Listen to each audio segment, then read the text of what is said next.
The insect that carries the parasite that kills millions of humans around the world. Each year, nearly 2,000 people return to Britain with the disease. They fall ill because they don't take the right anti-malarial drugs. That's because they either forget or they choose not to take them because they don't like the side effects. And now there's a new threat. Doctors at the School of Hygiene and Tropical Medicine are finding that people are falling ill with malaria because they're being prescribed alternative remedies that simply don't work. The ones that we tend to use, one of the ones is the drug malarial. Dr. Ron Berens runs a travel clinic. He's seen several patients that thought they were safe because they were taking homeopathic remedies to protect them. We've certainly had patients admitted to our unit with falciparum, malignant form of malaria, who have been taking homeopathic remedies, and without a doubt the fact that they were taking that not effective drugs was the reason they had malaria. The hospital itself actually deals with around 100-150 cases of malaria every year. Each year, 2 million Britons travel to countries in the malaria belt. Some homeopaths are offering them an easy option and false hope. Sub-Saharan Africa, there's a high risk of malaria. If they got it and they weren't immediately diagnosed and treated, they could die. And that claim would actually put their lives at risk. Such cases prompted the scientific campaigners Sense About Science to send an undercover researcher into 10 homeopathic practices. She said she was about to go into a malaria-infested country. They all recommended doses of homeopathic remedies.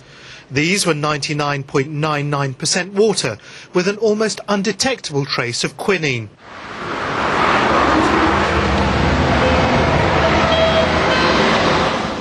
We followed up their research with a hidden camera. I don't know if you're going to be able to help me. Our researcher told a South London practice that she'd be travelling in Africa for 3 or 4 weeks, including high-risk areas such as Malawi. She said she didn't like the side effects of the drugs that her doctor prescribed.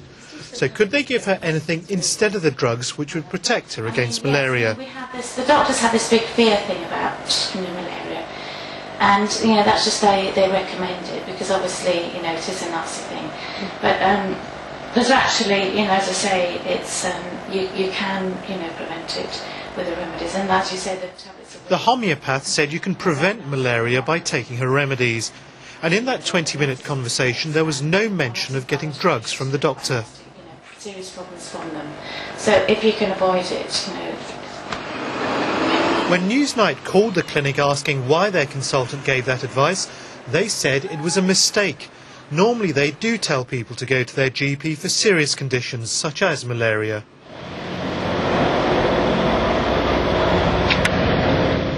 Our researcher then went to Nelson's, which claims to be Britain's biggest maker of homeopathic remedies.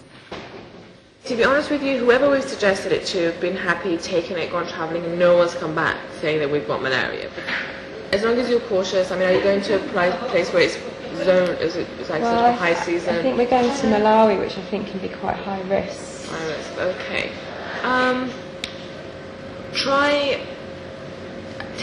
Use other stuff, for example. So here, our researcher has told them that she's going to a high-risk area.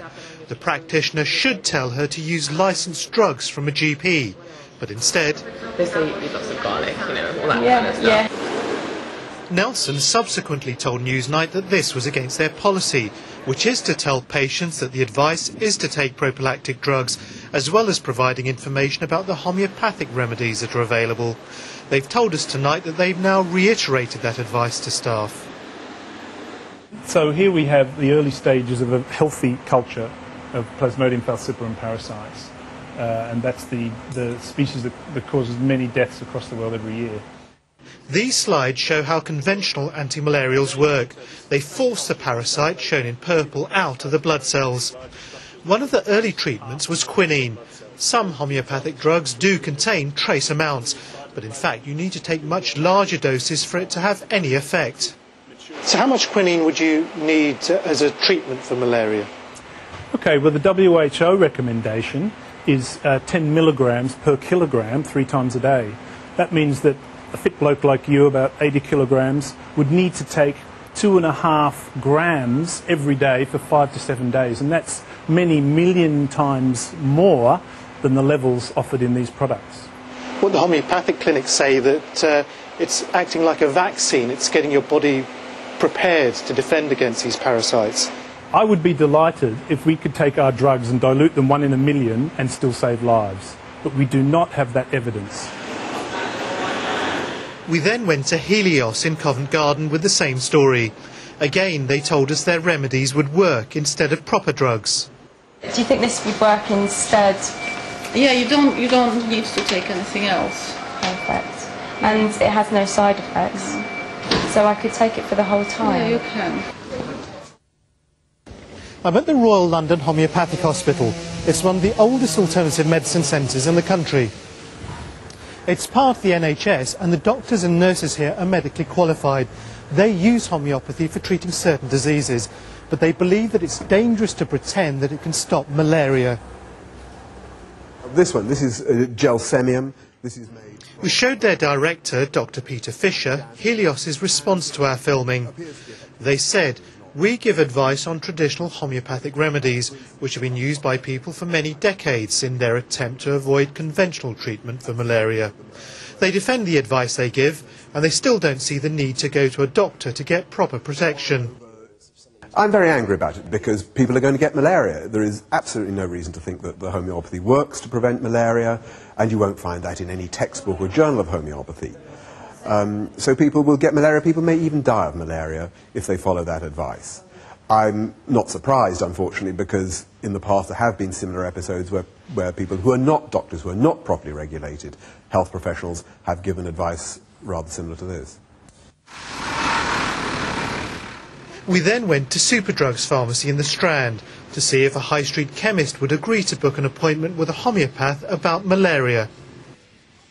Right, well this is my first appointment, it's to ask her about malaria. Oh, I see, you want a homeopathic kind of solution, okay.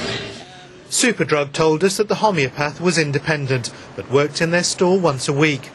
They said it is Superdrug policy to offer traditionally recognised medicines. No Superdrug employee would attempt to offer or recommend homeopathic advice. Now's the time that thousands are setting off to high-risk malaria areas. Tonight, the Department of Health said that travellers should not rely on homeopathic remedies.